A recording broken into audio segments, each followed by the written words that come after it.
Avi Pazner nous a rejoint en plateau. Bonsoir Avi, merci d'être avec nous, ancien ambassadeur d'Israël en France. Un vote de plus à l'ONU, un énième vote qui ne vous surprend pas, j'imagine? Ça ne me surprend pas, malheureusement. Vous savez, je connais les Nations Unies depuis 60 ans. Je n'ai jamais vu un vote favorable à Israël, à part en 1947, quand je n'étais pas encore diplomate, quand a été créé l'État d'Israël. À part ça, tous les votes des Nations Unies sont contre Israël. Et malgré cela, Israël va de l'avant, Israël se développe, et Israël peut chercher ses amis en dehors des Nations Unies. C'est déplorable que les Nations Unies se saisissent chaque fois du dossier israélien, mais ce n'est pas surprenant, Christopher. Environ un tiers des pays des Nations Unies sont des pays ou musulmans ou arabes.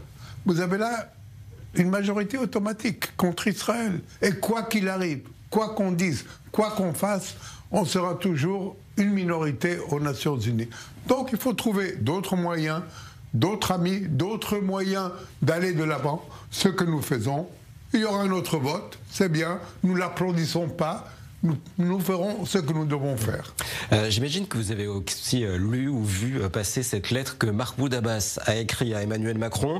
Le chef de l'autorité palestinienne condamne faiblement, en quelques mots assez simples, les massacres du 7 octobre après avoir salué le succès stratégique. Il promet la paix si un État palestinien est créé. Pour Emmanuel Macron, c'est, je cite, une lettre d'espoir, de courage et de clarté. Qu'en pensez-vous? Écoutez, c'est une lettre pour encourager tout simplement Emmanuel Macron à aller dans cette direction de déclaration en reconnaissance d'un État palestinien. Et j'aimerais mentionner ici une chose, Christopher. Je sais exactement où Macron veut aller et il emploie la lettre de Mahmoud Abbas, le même Mahmoud Abbas qui avait justement dit qu'il parlait de la grande victoire stratégique du 7 octobre, de l'isolement d'Israël, etc., etc., etc.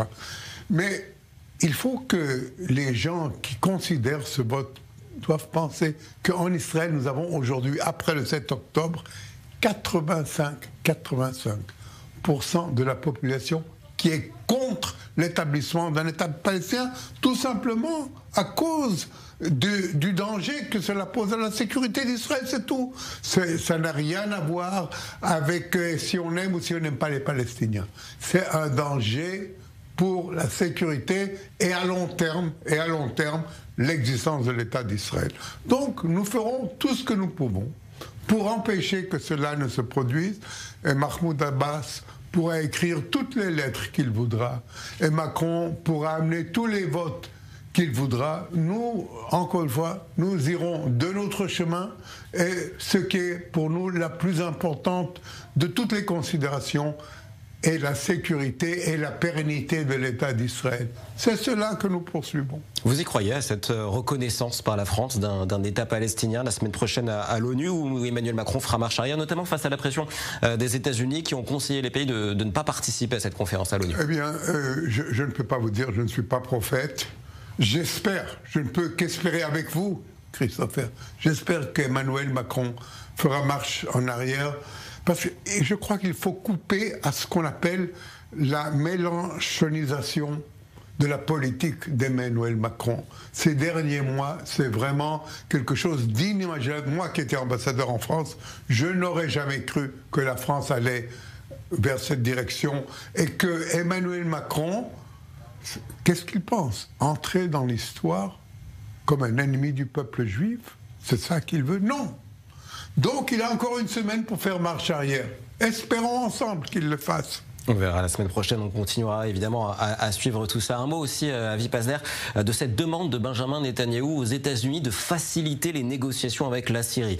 Est-ce qu'à contrario, la lettre de Mahmoud Abbas, là, cette fois-ci, c'est une demande courageuse, porteuse d'espoir, selon vous? Absolument. Écoutez, nous avons nos doutes sur ce nouveau régime en Syrie. Okay? Il ne faut pas oublier qu'Achara est issu de l'islamisme. Mais peut-être qu'il a maintenant des intérêts qui le porteraient vers un rapprochement avec Israël sous certaines conditions. Et il a été invité, comme vous le savez, un peu partout maintenant. Je crois qu'il a commencé à comprendre un peu plus la scène internationale. Et peut-être pouvons-nous arriver, je ne veux pas dire une paix, c'est trop dire, une espèce de normalisation avec le régime syrien, le nouveau régime syrien. Pourquoi pas? C'est dans notre intérêt. Et si les États-Unis peuvent faciliter cela, et Trump a beaucoup de moyens pour faire cela, bien, je crois que tout le monde serait content, ici et peut-être même en Syrie. On espère évidemment, on espère, une normalisation donc, voilà, avec la Syrie. Merci beaucoup, merci Avi Pazner, d'avoir été avec nous. Merci.